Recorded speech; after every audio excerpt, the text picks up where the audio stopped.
Train চলার সময় ভূমি স্পর্শ না করে ভেসে ভেসে চলবে এমন ট্রেন আবিষ্কার করে গোটা দুনিয়াকে তাক লাগিয়ে দিয়েছেন বাংলাদেশি এক গবেষক। এই গবেষকের নাম ডক্টর আতাউল করিম। তিনি এমন একটি ট্রেনের নকশা এঁকেছেন যেটা চলার সময় ভূমি স্পর্শ করবে না। ফলে তার এ অভিনব আবিষ্কার পৃথিবী জুড়ে রীতিমতো সাড়া ফেলে দিয়েছে। ইতিমধ্যেই বিভিন্ন দেশে এ ট্রেন নিয়ে বাণিজ্যিকভাবে উৎপাদনের চিন্তাভাবনা চলছে। জানা গেছে 2004 সালে এ ভাসমান ট্রেনের প্রকল্পটি হাতে নেন তিনি। 1.5 বছরের মাথায় ট্রেনটির প্রোটোটাইপ তৈরি করতে সক্ষম হন, যেখানে ওল্ড ডোমিনিয়ন ইউনিভার্সিটির গবেষকরা 7 বছর চেষ্টা করেও সফলতা পায়নি।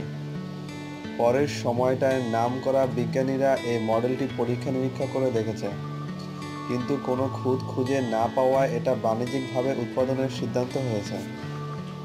আন্তর্জাতিক সংবাদ মাধ্যমে বরাত দিয়ে জানা গেছে, ট্রেনের প্রচলিত ধারাকে পেছনে ফেলে ডক্টর আতাউল করিম সম্পূর্ণ নতুন এক পদ্ধতিতে এই ট্রেনের ডিজাইন করেছেন।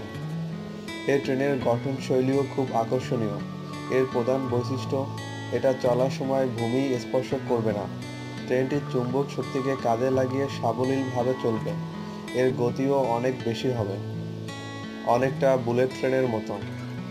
জার্মানি, চীন ও জাপানে 150 মাইলের বেশি গতির ট্রেন আবিষ্কৃত হয়েছে।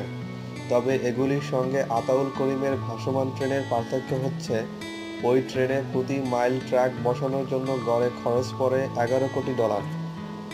আর সে জায়গায় আতাউল করিমের আবিষ্কৃত এই ট্রেনে খরচ হবে মাত্র $1,20,00,000 থেকে $30 লাখ। প্রসঙ্গত, ডক্টর আতাউল করিম ঢাকা বিশ্ববিদ্যালয় থেকে পদার্থবিজ্ঞানে উচ্চতর ডিগ্রি নিয়ে আমেরিকার অ্যালাবামা ইউনিভার্সিটি থেকে পদার্থবিজ্ঞানে এমএস, ইলেকট্রিক্যাল ইঞ্জিনিয়ারিংয়ে এমএস এবং ইলেকট্রিক্যাল ইঞ্জিনিয়ারিংয়ে পিএইচডি ডিগ্রি পান যথাক্রমে 1978, 1979 এবং 1981 সালে। পেশাগত জীবনে তিনি অত্যন্ত সফল। ভিউয়ার্স, এরকম আরও মজার মজার ও আপডেট নিউজ পেতে হলে আমাদের চ্যানেলটি সাবস্ক্রাইব করতে হবে। সো সাবস্ক্রাইব করুন, সাথেই থাকুন। ধন্যবাদ।